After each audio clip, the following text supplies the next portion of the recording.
Je savais que j'étais quelqu'un qui est à l'écoute, quelqu'un de tenace aussi, mais je ne savais pas que j'étais aussi patient que ça finalement. Donc en fait, j'ai appris à revenir sur mes certitudes. J'ai appris à retravailler sur des choses que je croyais bien faites, ou j'ai appris à dire non aussi, tout simplement. Je m'appelle Julien Sotti, j'ai ouvert le restaurant Pitaya à Nevers. J'ai fait mon BTS à Clermont. Ensuite, je suis rentré tout de suite à Textilo, la plus grande entreprise commerciale de la Nièvre. Et, je faisais du commerce de gros en lien avec la grande distribution. Donc j'étais en déplacement tout le temps. Je me suis marié, on a eu des enfants. Bon, l'idée, c'était de pouvoir voir mes enfants tous les jours. Donc je voulais changer d'horizon professionnel.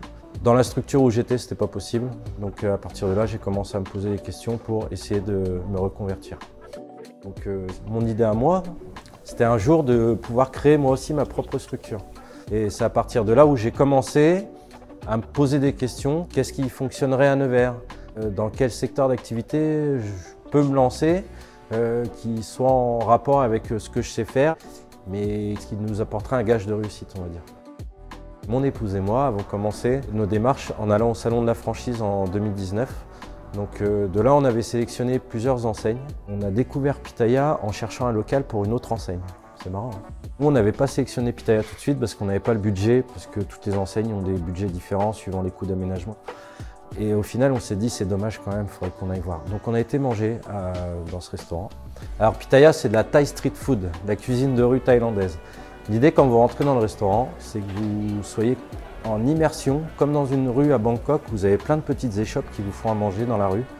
On a 15 plats à la carte, avec des produits frais, des produits sains, beaucoup de légumes, des saveurs thaï, pas trop épicées non plus. On a trouvé ça très bon, l'atmosphère, la déco, le fait de voir les wokers cuisiner juste derrière le comptoir dans le restaurant et tout ça, on a trouvé ça super. Et on a été les rencontrer avec mon épouse Anan en février 2020 au siège à Bordeaux. On cherchait à s'implanter dans des villes moyennes comme Nevers. On a pu essayer d'aller retrouver un petit peu d'argent pour avoir l'apport nécessaire. Donc au final, ils ont validé et on a pu commencer à travailler sur le projet Pitaya. On est rentré en contact avec BGE au tout début de nos recherches en fait.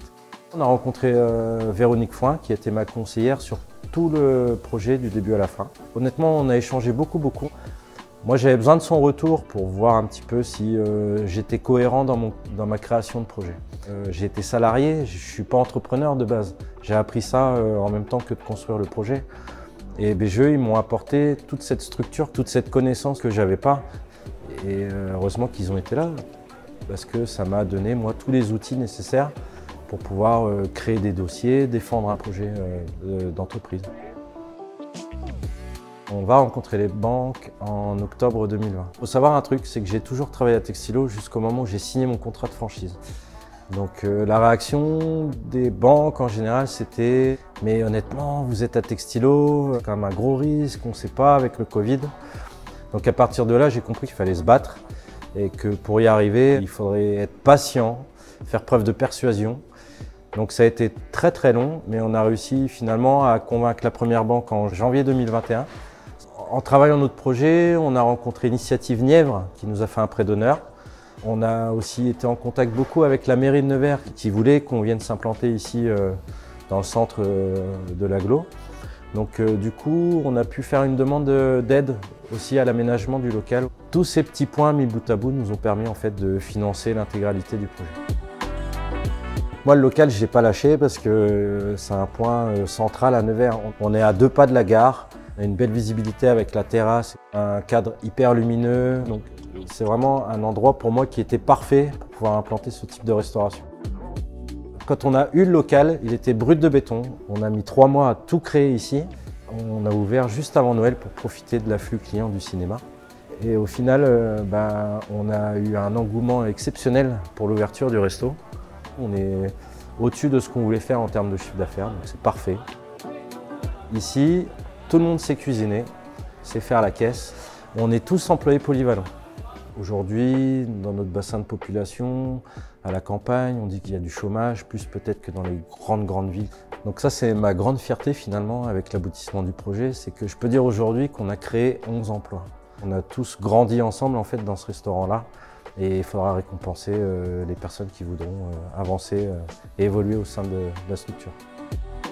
La vie perso, elle a beaucoup changé dans le sens où, effectivement, je vois mes enfants tous les jours, je les emmène à l'école. Après, c'est vrai qu'il y a d'autres contraintes dans le sens où il y a un petit peu moins de repos. Des fois, je m'absente aux heures de repas, donc service du soir ou service du midi.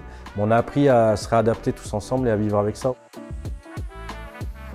Jamais je me serais dit, tu vas arriver à faire autant de choses que ça. Et finalement, le travail, voilà, j'ai qu'un mot, c'est le travail. On travaille, on se remet en question et on peut y arriver.